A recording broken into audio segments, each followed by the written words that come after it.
Hi, everybody. Dan DeFedericis of Saratoga Report, and I am here with two people that some of you may know, Ed Linder and Tina Carton. They are both the advocacy co-chairs for the Bikeatoga. And I originally knew Bikeatoga only as someone that a group that did free bicycle repairs. But as I've gotten to know them over the years, they do a lot more than that. Ed and Tina, welcome to Saratoga Report. I hope you tell me how you're doing, and if you could go right into explaining a little bit about comprehensively what does Bikeatoga do and its function and its purpose. Well, Dan, thanks for having us. So, Bikeatoga is a Saratoga nonprofit. We've been around since 2005, and our core mission is the bike workshop. People donate used bikes to us. We have a core group of ace mechanics that refurbish those, get them good as new, and then they go back out to the community on a pay what you can basis. So, last year the workshop put out 777 bikes. Um, Principally to people of limited means, people who use these bikes for transportation, people who need them as a second way of getting to work, and so we work on the backstretch. We have pop-up bike repair things around town. So that's our core mission. But as you alluded to, we also advocate for city policies that will make it safer and easier for everyone to bike around town. Great. Yes. And I'm glad you mentioned the backstretch because I am familiar, quite a few backstretch workers, the core of that industry, the ones that make it go, use the Bikeatoga services because a lot of them, that is their transportation, correct? Oh, absolutely. People see the track. They don't realize that the Naira facility is some 200 acres. So backstretch workers are using those bikes not just to come downtown for shopping. They use them to work, and they ride them hard. So we go out there about twice a month during the meet. We'll start in May and we'll go until September, just working on bikes there. And probably 20% of the bikes that go out the door over the year go to backstretch workers.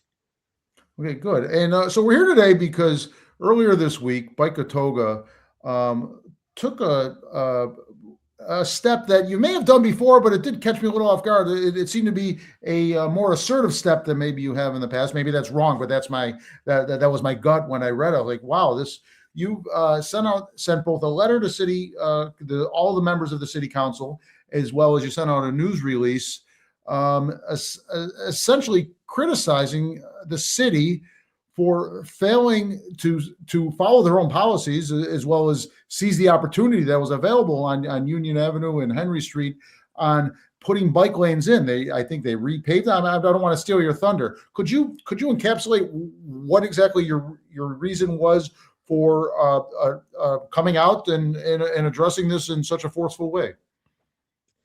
Well, we work with the Complete Streets Advisory Board and with Public Safety and Public Works for years now. I mean, we are very supportive of the work they do, but this is emblematic of a continuing problem in our city government, an inability to really plan in a professional project management kind of way to implement the policies that the city's voted for. They've voted 9 times in the last 15 years on policies to make it easier to walk and to bike around Saratoga Springs. And in 2020, they passed a natural resources inventory in which they said that they would incorporate complete streets planning every time they repave and restripe a street, which only makes sense. You don't want to go out to these places twice. You want to do it when the crews are out there. But that's not what happened here. They're repaving the street. They didn't work with CSAB. I don't think they gave public safety sufficient notice to get this done. It's wasteful, it's inefficient, and it's a real missed opportunity. Let me ask you. So they paved them. They caught you off guard too, I assume, because otherwise because it feels like the horse left the horse out of the barn, and we're trying to say, hey, close the door. Did they catch everybody off guard, and that it was just done so quickly that you weren't able to try to knock some sense into them and say, hey, wait a minute? Well, I learned it because I signed up for the emails that everyone gets from the city with the paving schedule. We didn't hear Okay. about it before then. And, we have asked, and the Complete Streets Advisory Board has asked the Department of Public Works over the years to share their paving schedule over the winter so we could have these discussions in a timely fashion. And that didn't happen. But I'm going to ask We Tina to talk a little bit about Henry Street. Well, Okay, first I great. do want to go back. So we had heard that Union Avenue was going to be repaved in the, I believe, February Complete Streets meeting, which Ed and I attend as, general public, and we were listening in. And DPW did come to that meeting. They did say that they were going to be repaving Union Avenue, that they wanted to incorporate the bike lanes into Union Avenue as part of that project. So as we know, all of the different departments have different functions. Public safety was not at that meeting. We did indicate there were plans on the city's website, as well as the need for that interdepartmental coordination. In terms of Henry Street, prior to the downtown connector, which is the new multi-use trail along High Rock and Excelsior, there was a pilot of bike lanes done on Henry Street that was funded by ARP funding as well as city funds. We had hired an engineering consultant who did a study. They did traffic counts, they made recommendations, they did engineered drawings, and then we implemented temporary bike lanes, a cycle track actually on that street. At the time, it didn't connect to anything. That was before I said the downtown connector was there. So I think it was a little out of context, but that's what we were talking about implementing now. And as our letter explained, the situation on the street because of COVID did change. So there was outdoor dining now on Henry Street. The coordination that would need to take place for Henry Street for the bike lanes, it's not simply just striping. The street would have had to be designated as a one-way street. So there were a number of different steps that needed to happen at City Council to implement this project and to do this project completely and correctly. But we're just very disappointed that there was a lot of the lack of coordination and the lack of planning that came into this project. The fact that we do have state touring route funding and that funding can be utilized when these paving projects happen.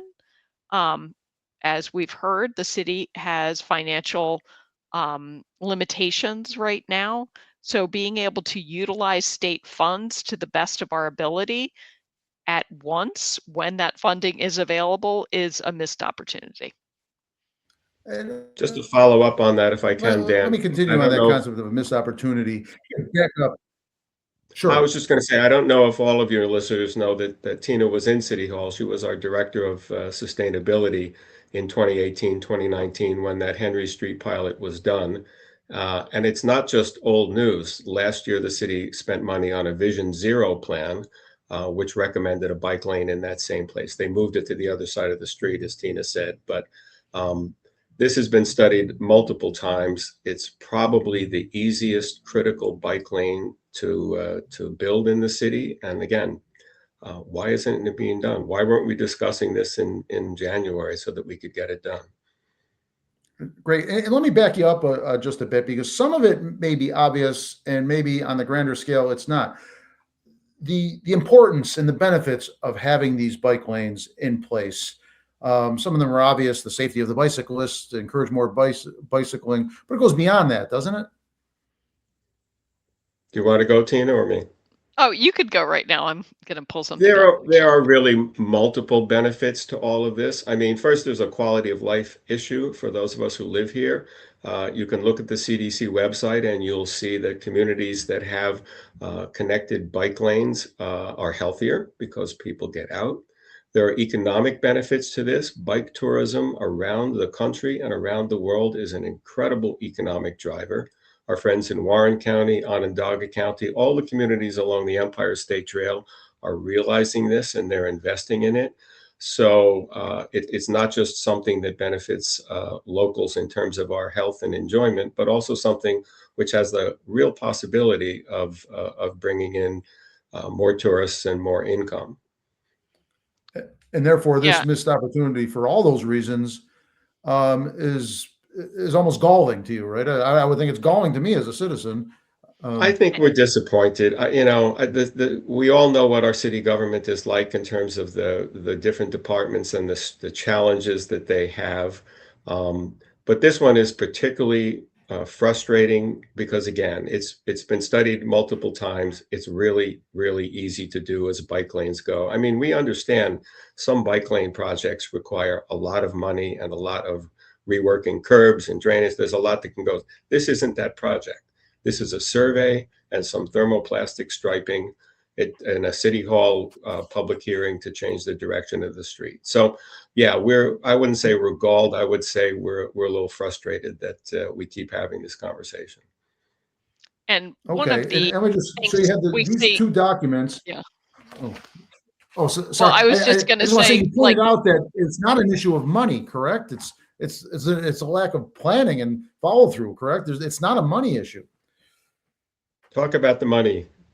yeah, so last year, as part of the election campaign, Chuck Marshall did announce that there was $5 million in unspent state touring route funding. As our letter indicates, that touring route funding, when paving projects are completed, can incorporate complete street elements. So it's not just the bike lanes that are kind of a disappointment, but there's opportunities for crosswalks, for the curb ramps to be redone so that they're ADA compliant, so we can really accommodate, that growing number of seniors in our community who really need those curb ramps to be able to navigate the downtown, and anyone who has any type of disability to navigate downtown. So that's another type of disappointment that this funding was available. It was announced as part of that election campaign last year, and just such a, again, missed opportunity to be able to utilize that funding. Tina makes a good point because it sometimes get lost. At Bikeatoga, we support bike and pedestrian infrastructure. We support ADA compliance. We want to make it easier for people to get around without their cars. And a big part of the Union Avenue plan are new crosswalks, the ADA compliant ramps that would make it safer for people to cross that street. And if you talk to people in the Union Avenue neighborhood, that's a big issue. Crossing Union Avenue, you sort of take your life in your hands. It's a drag strip. The bike lanes on Union Avenue are almost the smallest part of the entire plan. So there's a lot of reasons for the whole community that we would want to do that now. We had a lot of discussion. There was an original plan. At the end, Tina worked on this. It was a fabulous plan, and we hope someday to see it. But what's now the stamped engineering drawings now are very much a compromise plan that has painted bike lanes, new crosswalks, ADA compliant curb ramps. It's a win-win. It'll slow down cars as well. Yeah, having that reduced traffic width on Union Avenue, which is allowable, and the engineered plans kind of show what those widths are, but narrowing those road widths, which then accommodates that bike lane. In the end, when you have those narrower road lanes, their effect is to slow down traffic. And we now have that 25-mile-an-hour speed limit in the city. We are trying to slow our traffic down. We're trying to make it easier for people to walk across the street. And we're also trying to get bikes off sidewalks, which our understanding is that right now public safety is putting up a number of signs along Broadway, making sure that people are not riding their bikes on Broadway. One way to make people not ride on Union Avenue on the sidewalks, which I just saw the other day when I was driving after I dropped my daughter off at a SAT prep class, was there was somebody riding on the sidewalk, and they ride on the sidewalk because they're uncomfortable and they don't want to ride on the street because they're afraid to. Yes, as a former resident of Union Avenue, I can relate to everything you've said here, especially crossing Union Avenue. The game of Frogger is probably an analogy you bring up now and again, where you had to cross the street with a onslaught of traffic, and you just run. You just run just to get there. It's a wide road. So where do we go from here? Have you received any feedback from City Hall or anyone else for that matter? And to some degree, what's done is done. Where do we go from here? Well, we suggested in our letter that the city try to address the long-range planning issue by creating a work group. inside City Hall with representatives of the Complete Streets Advisory Board, Public Works, Public Safety, the mayor's planning department. Let's get those people together a couple of times a year during the year, and let's look at the projects that the city has in the hopper that we're going to be doing in the next year and see how we can incorporate Complete Streets. Bikeatoga would love to be part of that process. I know Ken Gray, the chair of the Complete Streets Advisory Board, has said that they would like to be part of that process. So that's what we're suggesting. And we said in the letter, I don't think the city has done a good job of utilizing the resource that's the Complete Streets Advisory Board. It's a group with great ties to the community, but also a lot of professional expertise. They have professional planners, they have engineers, they have former DOT employees, they have people who know this stuff as well as anybody, and we could be doing a better job of incorporating what they know into our planning process. We all want this to be efficient, a good use of taxpayer dollars, but the city can't keep voting time after time that they want to make this a walkable and bikeable city and then just through inadvertence or whatever fail to do it. And the other part of that is I worked at the city, there's fantastic staff at the city, but Agreed. it's that opportunity to bring all that fantastic staff together and to make sure that the great planning staff is talking to the great DPW staff, that's talking to the great public safety staff, and then also having some of those elected officials also attend, because the elected officials are the ones that are bringing forth their ideas, as well as the city staff can say, hey, you may not have been here through the last 10 years, but I did want to tell you these are things that time and time again the city council has voted and approved, and let's make sure that we get this done as part of these types of projects. How can the average citizen that believes in what you do, wholeheartedly agrees with you, how can they get involved? They can tell every city council member that they meet out in the street, in the diner, out on their bikes, that they really would like this to be a walkable and bikeable city, that we can do better. Yeah, and I think the city council, when the citizens have been very vocal, Caroline Street, wonderful improvements with the sidewalks in that area. Right now, there is, one of my neighbors, there is now a crosswalk. Well, it's been in effect for a few years, but not when my kids were going to Division Street. But there is a signaled walk right in front of Cardona's. And that was a concerned citizen who Yes. went to the DOT and got that done. So I think citizens do have a say, and we have a small city. When people hear these voices, and I, I, our politicians and our local officials, as well as those state officials, do listen. And I think that's a really wonderful part of being part of a city that's this size. I, I noticed that just a month ago. How long has that crosswalk been there? It's been there at least for 5 years. Okay, Yeah. it's funny because it was just recently that I noticed that I love those crosswalks. The city recently installed one out by the lake on Crescent Ave, and to allow people to go to this waterfront park, which I thought was great. And I think they're putting another one somewhere in the city. They There's have one one over by the right at the Spotswood Pitney Park Farm. across Route 50. Yeah, Okay, and then yes, there's okay, one right at the Pitney Farm now on West Avenue. And that really is a great okay. connection, because you have all of the high school students who do track and field at the Pitney Farm, as well as you have that connection between the YMCA and the senior center and the Pitney Farm, as well as now just regular part of the neighborhood, because I do live on the west side. So I have used that, to cross over, and it's really nice. Okay, well, you two and Bikeatoga have been a source of this information. You called our attention to it. I would ask if you've got some follow up in a couple weeks, if you're going to be submitting more things, certainly include Saratoga report, and maybe we can do this again if you have significant follow up and you'd like to discuss this further. Oh, thank you. We'd be happy to come back. We hope that there's a conversation with the city that makes something positive out of this. So right now there is, I mean, obviously you just sent it out 2 days ago, but there is nothing in the works to communicate in person on this, or there's been no reach out yet. Is that correct? I did go to the last city council meeting and I did make a statement.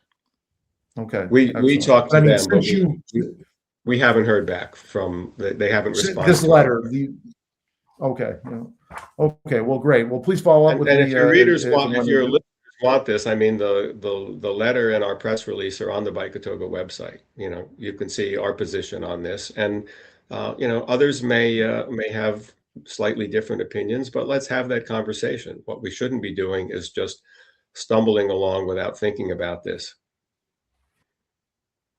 Yes, as well as yesterday in Saratoga Report, I posted it. Both documents are accessible there as well. So Yeah. that's Bikeatoga. I should have put it up on the screen. Bikeatoga.org, folks. Yep. Excellent. And our Okay, well, hope, thank I you, mean, thank you both of you for yeah, coming here thank you today. very much. And Thank you, Dan. take care. Bye. You too.